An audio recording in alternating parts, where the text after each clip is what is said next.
तो चलो हम लोग स्टार्ट करने वाले अपना last part history of development या हिस्ट्री डेवलपमेंट के बारे में। हेनरी मोसली, ठीक है, ये वाला बचा था ना, ये लास्ट पार्ट। कौन आया था फिर नेक्स्ट लास्ट साइंटिस्ट जो आया था जो मॉडर्न पीरियोडिक टेबल बनाया, वो कौन था? हेनरी मोसेली, ठीक है, ये आया था, ये आया था, ठीक है। इसके बारे में हम लोग पढ़ेंगे। तो ये एक पहला साइंटिस्ट था मेंडलीफ के बाद जो क्या बोला था कि ये किस पे काम किया था? ये एटॉमिक वेट में काम नहीं किया था, एटॉमिक वेट पे काम किया था लेकिन उसके बाद ये एटॉमिक नंबर पे काम किया था, ठीक है। हुआ क्या था, पहले देखो ये क्या किया था, प्लॉट किया था, ये ग्राफ बनाया था। क्या बनाया था? ग्राफ बनाया था। ये बहुत सारा ग्राफ बनाया था, ऐसे करके ग्राफ बनाया था, ठीक है। पहले यहाँ पे एटॉमिक वेट ले लिया, 80 मतलब एटॉमिक वेट ले लिया, यहाँ पे क्या ले लिया, यहाँ पे एटॉमिक वेट, और इसके साथ क्या ले लिया था? मेल्टिंग पॉइंट ले लिया था, बॉइलिंग पॉइंट अलग से लिया, उसका अलग ग्राफ बनाया, और भी बहुत सारे फिजिकल प्रॉपर्टीज का ये ग्राफ बनाया। तो सब में इसको क्या मिल रहा था? सब में इसको इरेगुलर ट्रेंड मिल रहा था, मतलब कुछ इस प्रकार आ रहा था, ऐसे ऐसे हो जा रहा था, ऐसे ऐसे ऐसे करके ऐसे हो जा रहा था। इरेगुलर ट्रेंड मतलब एक लीनियर ट्रेंड नहीं मिल रहा था। एटॉमिक वेट के साथ जब ये जितना भी फिजिकल प्रॉपर्टी का ग्राफ रख के रखा तो इसको क्या हो रहा था? लीनियर ट्रेंड नहीं मिल रहा था। तब ये क्या काम किया? एटॉमिक वेट की जगह क्या लिया? एटॉमिक नंबर लेके काम किया। क्या काम किया? ये ग्राफ प्लॉट किया, लेकिन यहाँ पे क्या ले लिया? एटॉमिक नंबर ले लिया। एटॉमिक नंबर के साथ भी बहुत सारा अलग अलग चीज पुट करके देखा तो उसमें भी लीनियर ग्राफ नहीं आ रहा था, लेकिन फाइनली वो किस पे काम करने लगा? फ्रीक्वेंसी पे काम करने लगा। पहले वो वी स्क्वायर लिया, फिर वी बाई वी, फिर रूट ओवर वी लिया, ठीक है, ऐसे ऐसे कर लिया। तो बाकी सब में तो लीनियर ग्राफ नहीं आ रहा था, लेकिन जब वो रूट वी लिया, क्या लिया वो? जब root V, root over of velocity लिया, किसके साथ? एटॉमिक नंबर के साथ, तो उसको एक स्ट्रेट लीनियर लाइन मिला। क्या मिला? लीनियर लाइन मिला, ठीक है। अब वो क्या किया देखो, वो अपना एक्सपेरिमेंट में क्या किया था? वो कैथोड रेज लिया था। क्या किया था अपने एक्सपेरिमेंट में? कैथोड रेज को लिया था। कैथोड रेज क्या होता है? स्ट्रक्चर ऑफ एटम में पढ़े ही हो। क्या होता है? फास्ट मूविंग इलेक्ट्रॉन्स, यही होता है ना। फास्ट मूविंग इलेक्ट्रॉन्स होते हैं जिनका कुछ ना कुछ मास होता है और हमेशा क्या होता है? स्ट्रेट लाइन में ट्रेवल करते हैं। इसके सामने कोई भी पैडल व्हील रख दो तो उसको रोटेट कर देते हैं, चाहे क्लॉकवाइज या एंटी क्लॉकवाइज। इसका मतलब क्या? उसमें कुछ ना कुछ मास होता है। ये सब पढ़े थे। जो क्या होता है? एक स्ट्रेट लाइन में ट्रेवल कर रहे हैं। और यहाँ पे ले लिया वो एलिमेंट, अलग अलग एलिमेंट ले लिया, समझ लो ये बॉक्स बना दिया, इसको मैं बोल दिया एलिमेंट। अलग अलग एलिमेंट ले लिया और इससे किसको बॉम्बार्ड करवाया? क्या करवाया? बॉम्बार्ड, बॉम्बार्ड किससे बॉम्बार्ड करवाया? इलेक्ट्रॉन, फास्ट मूविंग इलेक्ट्रॉन से बॉम्बार्ड करवाया। तो ये एक रेज जाके इस पे स्ट्राइक किया, समझ लो ये पूरा एलिमेंट है, इस पे स्ट्राइक किया तो इससे क्या निकला? एक्स रेज निकला। क्या निकला? एक्स रेज निकला।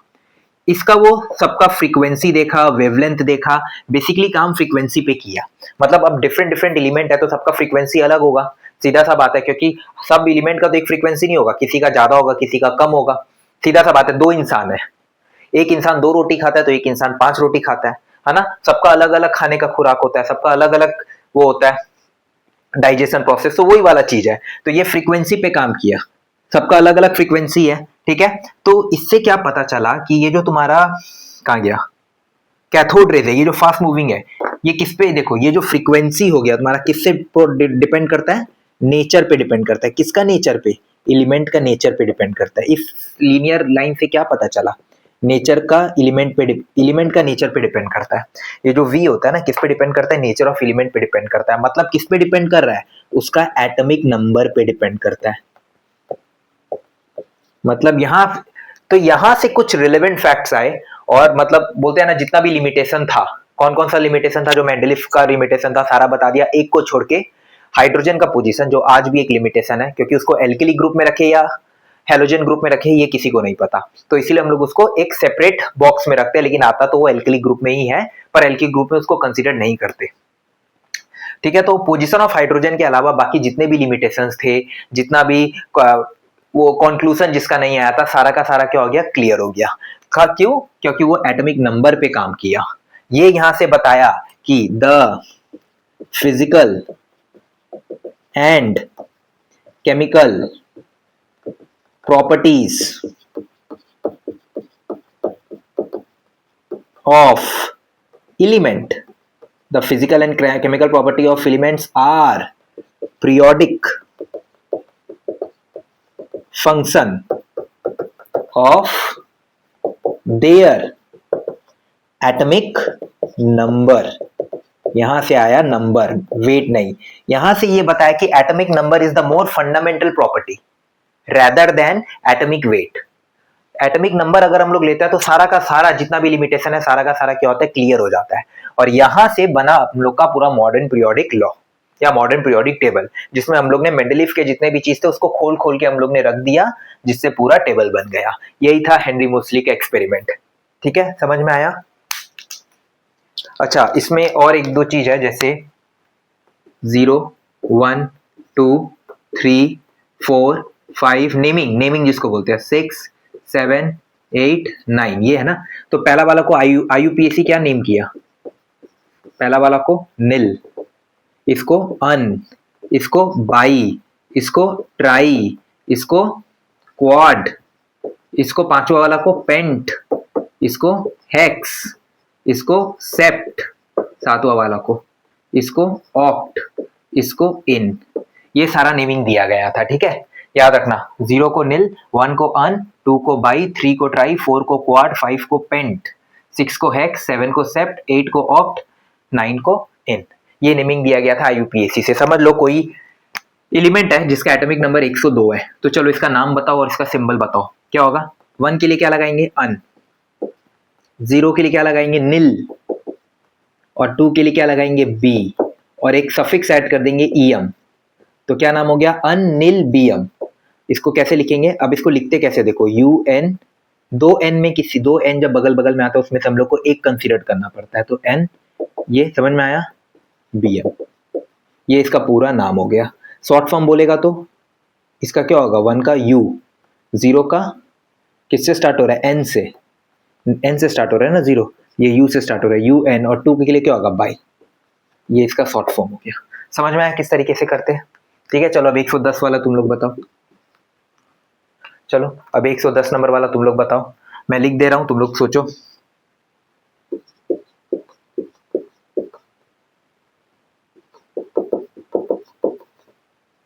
ठीक है, देखो ये होगा अन, इसको लिखेंगे कैसे? अन अन नीलियम, अन अन नीलियम। यहाँ पे 2 एन है तो हम लोग क्या करेंगे? अन तो ऐसा कैसा रखेंगे, फिर अन ऐसा रखेंगे, हीलियम रख देंगे। ठीक है, इसका क्या होगा? यू, इसका भी यू, और इसका 0 के लिए क्या होगा? एन।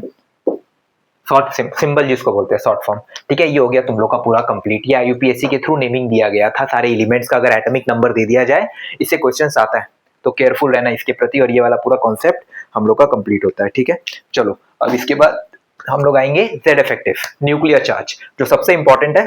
पहले तुम लोग नोट डाउन कर लो।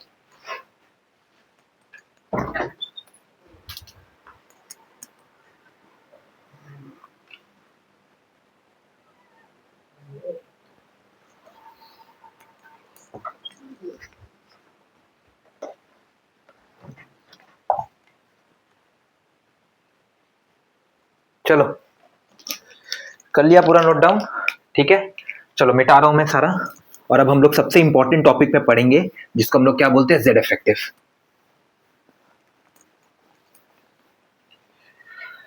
ठीक है, अब हम लोग पढ़ेंगे सबसे इंपॉर्टेंट टॉपिक, जो बहुत कम समझ में आता है लोगों को। क्या लिखेंगे? Nuclear charge.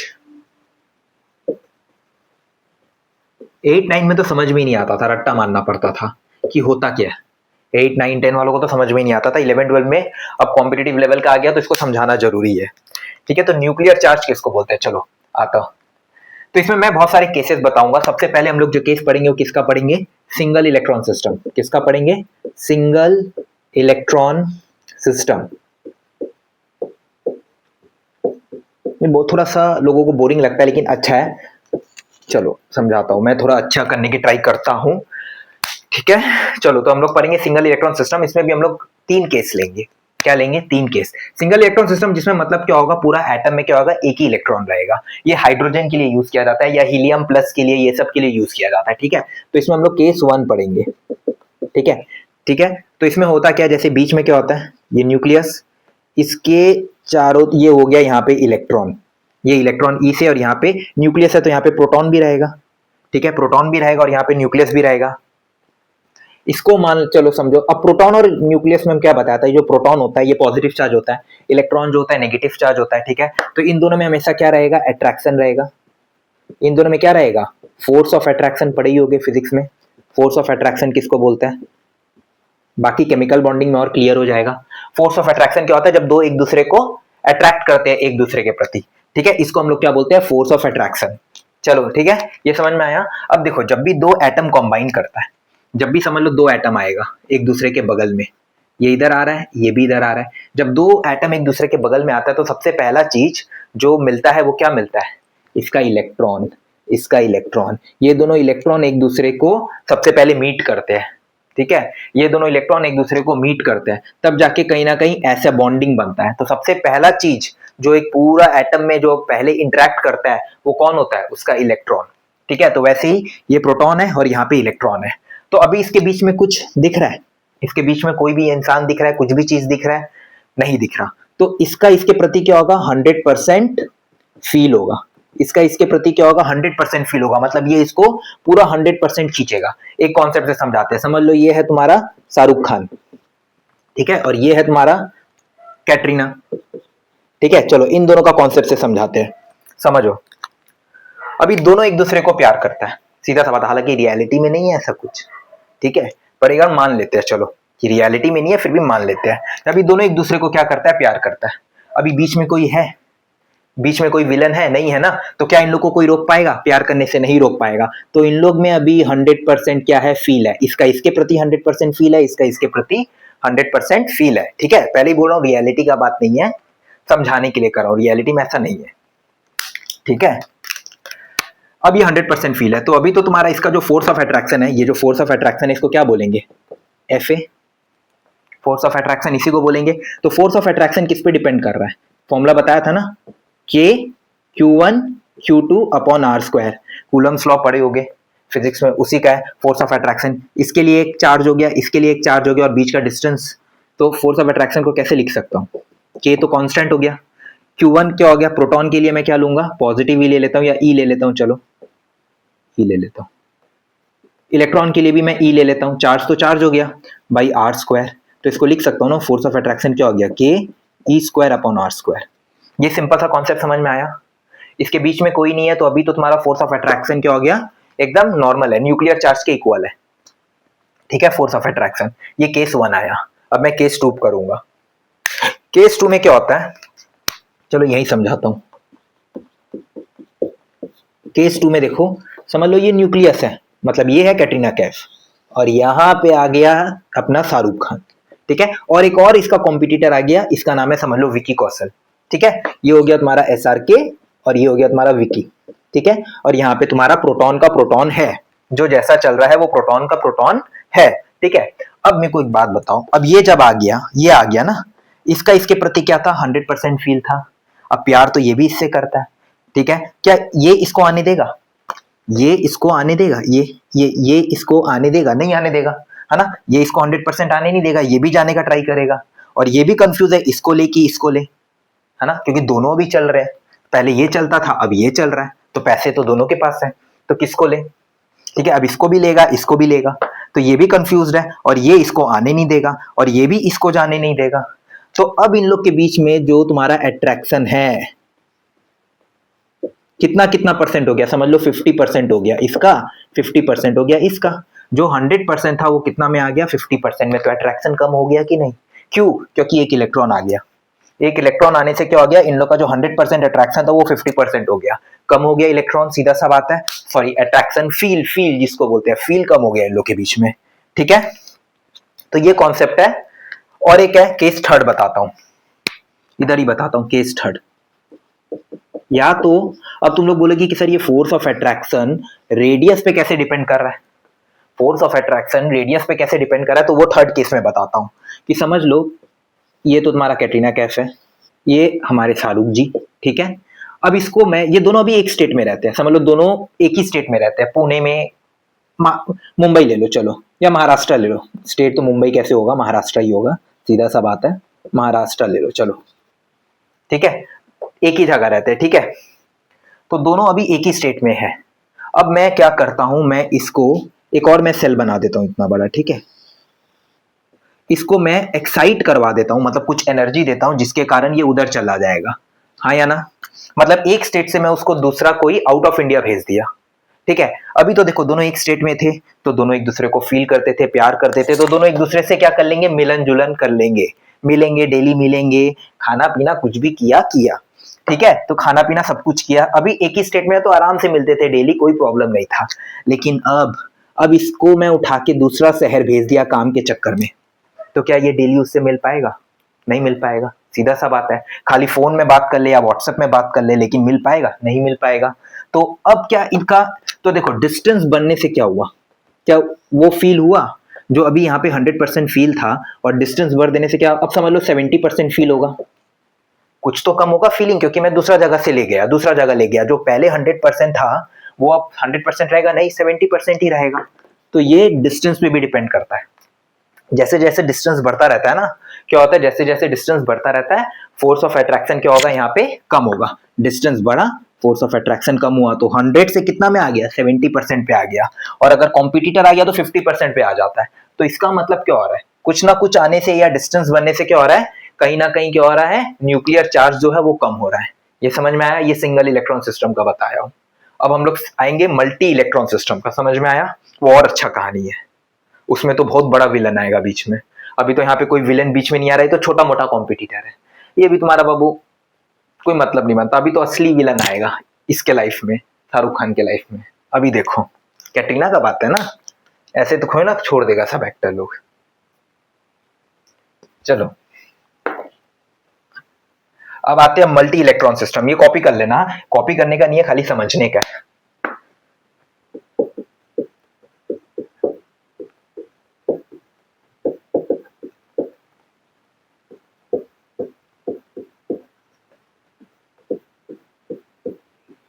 चलो अब आता है मल्टी इलेक्ट्रॉन सिस्टम।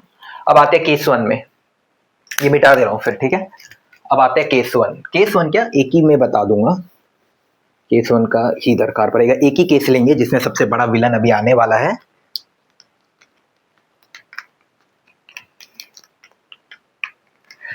तो ये है तुम्हारा न्यूक्लियस, मतलब कैटरीना कैफ, और इसके इधर आ गया तुम्हारा, चलो ये दो सेल ले लेता हूं, चलो मैं ये आ गया तुम्हारा परफेक्ट जीरो बना है, पूरा एकदम परफेक्ट जीरो। ये थोड़ा ठीक हो गया, ठीक है। ये आ गया तुम्हारा क्या, प्रोटॉन, मतलब कैटरीना कैफ, और यहाँ पे आ गया तुम्हारा शाहरुख खान, ठीक है। ये आ गया तुम्हारा शाहरुख खान और ये आ गया कैटरीना कैफ, ठीक है। अब ये तो इसको चाहता है और ये भी इसको चाहती है, दोनों सच्चा प्यार करता है, कहने का बात है, ठीक है। रियलिटी में नहीं बोल रहा हूँ, कहने का बात है।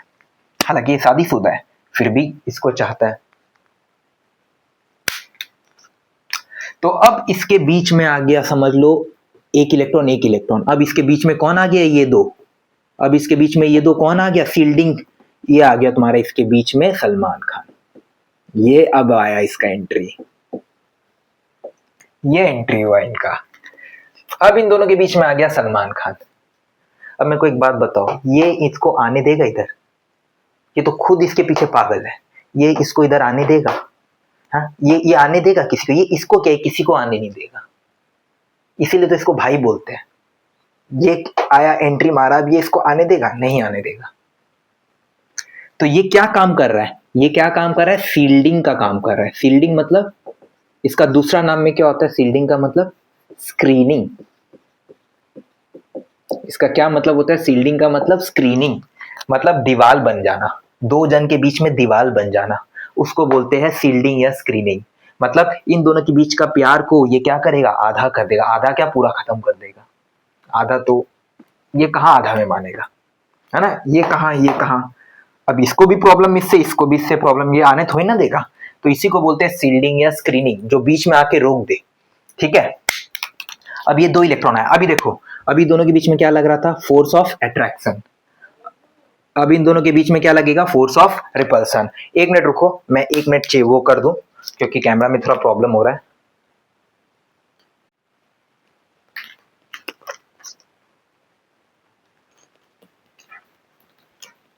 हाँ, तो मैं क्या बोल रहा था, हाँ, इन दोनों के बीच में क्या लग रहा है, फोर्स ऑफ अट्रैक्शन, ये बाहर वाला और इसके अंदर के बीच में क्या लग रहा है, फोर्स ऑफ अट्रैक्शन लग रहा है। क्या लग रहा है इसमें, फोर्स ऑफ अट्रैक्शन।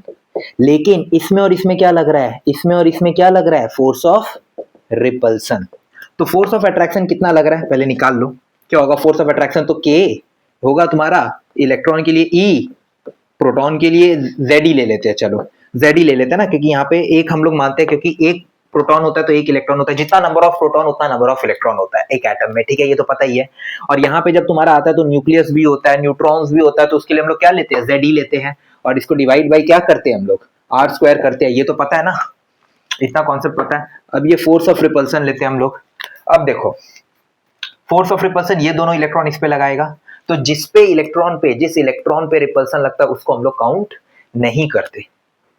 सीधा सा बात है, कोई अपने आप को थप्पड़ क्यों मारेगा, है ना। जिस पे रिपल्सन लगता है उसको हम लोग काउंट नहीं करते। स्लेटर रूल में भी यही होगा, जिस पे निकालते हम लोग स्क्रीनिंग या सील्डिंग, उस पे हम लोग इलेक्ट्रॉन का उसको हम लोग काउंट नहीं करते, ठीक है। तो रिपल्सन क्या होना चाहिए, के होना चाहिए, और इसके देखो इसके टर्म पे क्या होना चाहिए, z-1। सपोज नंबर ऑफ पूरा इलेक्ट्रॉन और प्रोटॉन कितना है, z है।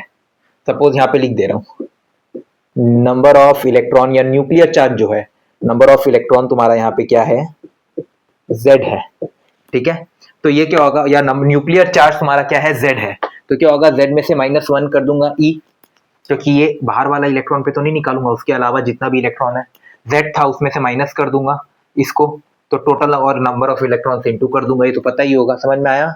और फिर प्रोटॉन के लिए तो 1 × e आएगा, बाई नीचे तो आर स्क्वायर ही आएगा। हम लोग को इसको ऐसा लिखना चाहिए, हाँ या ना, हम लोग को इसको ऐसा लिखना चाहिए, पर ऐसा हम लोग नहीं लिखेंगे। ये सही है पर ये वाला सही नहीं है, इसको हम लोग ऐसा नहीं लिखेंगे। क्यों नहीं लिखेंगे समझाता हूँ।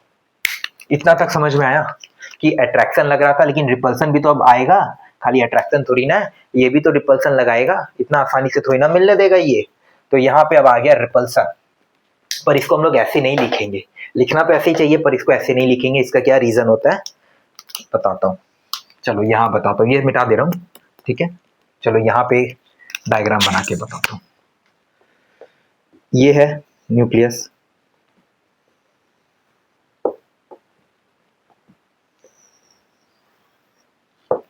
ठीक है, ये हुआ, समझ लो ये इलेक्ट्रॉन इधर है। अब ये जो दो इलेक्ट्रॉन इधर है, ये लोग इलेक्ट्रॉन क्या करते हैं, हम लोग पढ़े थे ना, इलेक्ट्रॉन घूमते हैं न्यूक्लियस के चारों ओर। जैसे क्या होता है, सन बीच में रहता है, प्लैनेट क्या होता है, चारों तरफ घूमते रहते हैं ना, वैसे ही क्या होता है, न्यूक्लियस तो बीच में रहता है, इलेक्ट्रॉन तो चारों तरफ घूमते रहते हैं। तो कभी ना कभी तो ऐसा टाइम भी आएगा ना कि जब ये इलेक्ट्रॉन यहाँ पे आएगा और ये इलेक्ट्रॉन यहाँ का यहीं रहे, और ये दोनों इलेक्ट्रॉन इधर आ जाए और ये इलेक्ट्रॉन इधर आ जाए। ऐसा तो कोई रूल नहीं है ना कि ये जहां घूमेगा वहीं पे ये भी घूमेगा, दोनों एक साथ घूमेगा, ऐसा तो कोई रूल नहीं है। एक टाइम तो आएगा जब ये इलेक्ट्रॉन इधर आ जाएगा और ये इलेक्ट्रॉन क्या होगा, इधर का इधर ही रहेगा। तो क्या अब इन दोनों के बीच में कोई है, नहीं। समझ लो ये कैटरीना का घर है, ये उससे मिलने गया, है ना, ये उससे मिलने गया और ये उसके घर के चारों तरफ क्या हो रहा था, सॉरी, ये उसके घर के चारों तरफ क्या कर रहा था, घूम रहा था।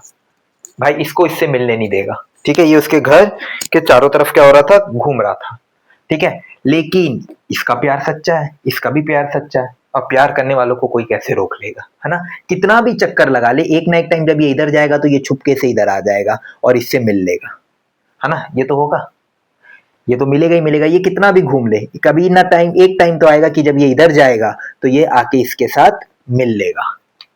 ये हुआ, तो ठीक है, ये इतना कॉन्सेप्ट समझ में आया, ठीक है। तो देखो प्रोटॉन और इलेक्ट्रॉन ये जो है, ये अपना काम कितना कर रहा है, 100% कर रहा है। इसका प्यार तो इसके प्रति सच्चा है, इसका भी प्यार इसके प्रति सच्चा है, तो ये लोग तो मिलेंगे।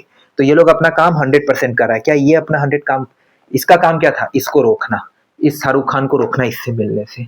क्या ये रोक पाया, नहीं रोक पाया ना। तो क्या ये अपना काम 100% किया, नहीं किया। ये क्या किया, लेस देन 100% ये काम किया, लेस देन 100% ये काम किया, ठीक है।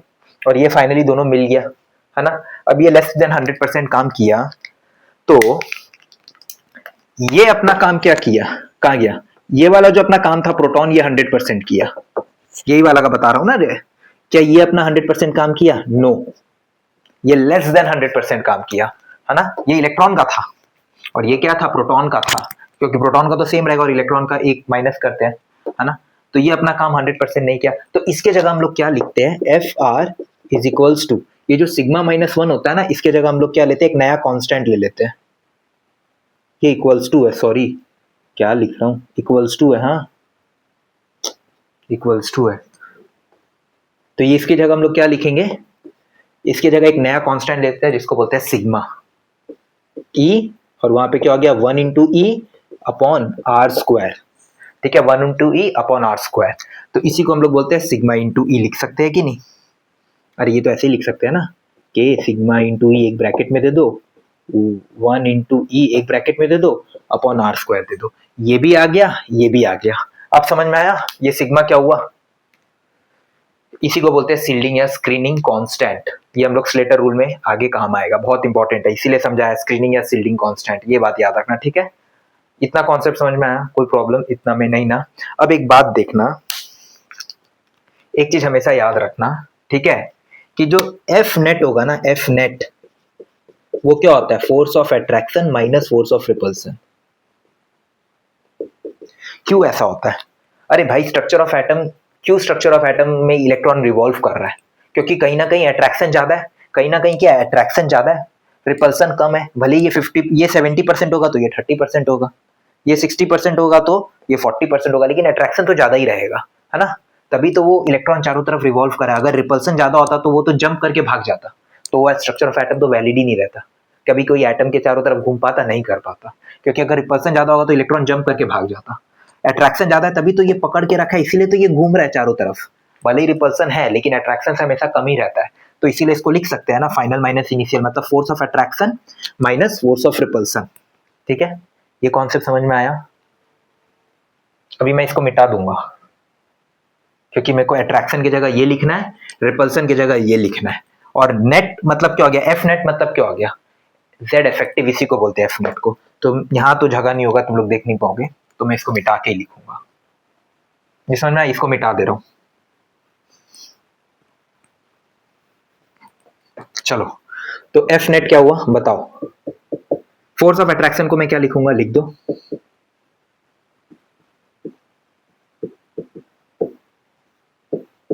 ठीक है। इसको मैं माइनस कर दूंगा किससे, रिपल्सन से, क्या हो गया,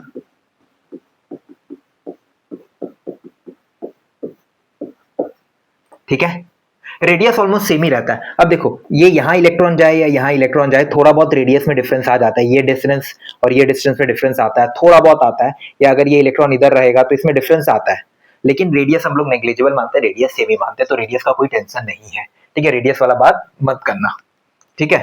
तो ये समझ में आया कैसे लिखा, और ये वाला कैसे लिखा, समझ में आया। एफ नेट को मैं कैसे लिखूंगा, एफ नेट को मैं कैसे लिखूंगा, एफ नेट है कि ultimately force of attraction minus force of repulsion है, उसी को बोलते हैं एफ नेट। सीधा सा बात है, एक ब्लॉक है, इसमें यहाँ पे मैं 10 न्यूटन से इसको खींच रहा हूँ, और यहाँ पे मैं 9 न्यूटन से इसको खींच रहा हूँ, कहाँ जाएगा ये ब्लॉक, कहाँ जाएगा, ऑब्वियसली इधर जाएगा। कैसे निकालेंगे, 10 माइनस 9 मतलब 1 न्यूटन, तभी ना ये ब्लॉक इधर जाएगा, इधर आ जाएगा ब्लॉक कहीं, क्योंकि यहाँ पे ज्यादा फोर्स है, यहाँ पे कम फोर्स है, अनबैलेंस्ड फोर्स है, तो यहाँ से जाएगा तो यहाँ पे 10 न्यूटन है, यहाँ पे 9 न्यूटन है, अनबैलेंस्ड फोर्स है, तो जिस तरह फोर्स ज्यादा होगा उधर चला जाएगा, सिंपल सा बात है। इसी को क्या बोलते हैं, नेट फोर्स, है ना, इसी को बोलते हैं नेट फोर्स। वैसे यहाँ पे भी जो नेट आएगा वो क्या होगा, अट्रैक्शन माइनस रिपल्सन, तो इसको कैसे लिखेंगे नेट फोर्स को, ए के तो के रखेंगे। प्रोटॉन के लिए तो तुम्हारा क्या होगा, 1 इंटू ई रहेगा, प्रोटॉन तो अपना 100% काम कर रहा है, लेकिन इलेक्ट्रॉन के लिए क्या लिखेंगे हम लोग, जेड इफेक्टिव आ जाता है इंटू ई, ठीक है। क्या लिखते हैं, जेड इफेक्टिव, और जेड इफेक्टिव क्या होता है, अट्रैक्शन माइनस रिपल्सन, ठीक है। तो Z effective will always be greater than 0, या Z effective will always be greater than 1, क्योंकि ये कभी नेगेटिव नहीं होगा, ठीक है, ये वाला हमेशा पॉजिटिव ही रहता है, इसीलिए तो स्ट्रक्चर ऑफ एटम वैलिड है। अगर ये नेगेटिव हो गया, इसका मतलब रिपल्सन ज्यादा हो गया, तो वो स्ट्रक्चर ऑफ एटम वैलिड ही नहीं रहेगा, इलेक्ट्रॉन जंप करके भाग जाएंगे, क्या वो मॉडल रहेगा, थॉमसन मॉडल फेल हो जाएगा, सारा चीज मॉडल स्ट्रक्चर ऑफ एटम में फेल हो जाएगा। तो ऑब्वियसली ये हमेशा क्या होगा, ग्रेटर देन 0 या ग्रेटर देन 1 होगा, तभी पॉजिटिव होगा, तभी वो मॉडल एग्जिस्ट करता है। और नीचे तो तुम्हारा रेडियस का रेडियस स्क्वायर होगा। अब तुम लोग को काट इक्वल्स टू बीच में दे दे रहा हूँ, अब तुम लोग को काटना आता है, यहाँ से आर स्क्वायर कॉमन लेके ये आर स्क्वायर से कट जाएगा, यहाँ से के कॉमन लो, के कट जाएगा, यहाँ से देखो ये इलेक्ट्रॉन इसका ही कटा, इसका कटा और इसका कटेगा, यहाँ पे भी इलेक्ट्रॉन है, ये कटेगा, ये कटेगा, ये कटेगा, बचा क्या, Z इफेक्टिव इक्वल्स टू, यहां क्या बचा, Z माइनस सिग्मा, ये आता है फॉर्मूला। ये होता है nuclear charge, effective nuclear charge. क्या बोलते हैं इफेक्टिव न्यूक्लियर चार्ज, मतलब force of attraction minus force of repulsion. ठीक है, इस ये केस में जो मल्टी इलेक्ट्रॉन सिस्टम होता है ना, उसमें effective nuclear charge word use किया जाता है। क्या यूज किया जाता है, Z इफेक्टिव यूज किया जाता है, Z इफेक्टिव यूज किया जाता है।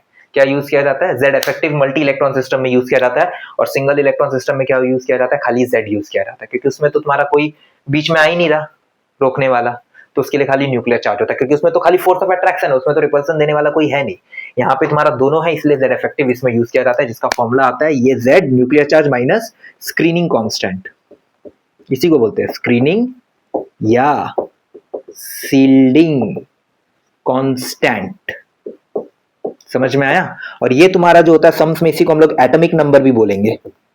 यही होता है एलिमेंट का एटॉमिक नंबर जो होता है, वही उसका न्यूक्लियर चार्ज हो जाता है। ठीक है, और उसमें से Z इफेक्टिव निकालना है, तो तुम लोग इसको माइनस करके क्या निकाल लेना। ये तुमको स्लेटर रूल में सिखाऊंगा कि किस तरीके से सिग्मा निकालते हैं, ये स्लेटर रूल में आएगा। इतना कॉन्सेप्ट क्लियर हुआ। और कुछ इसमें कोई भी चीज तुम लोग को नहीं समझ में आया, देख लो।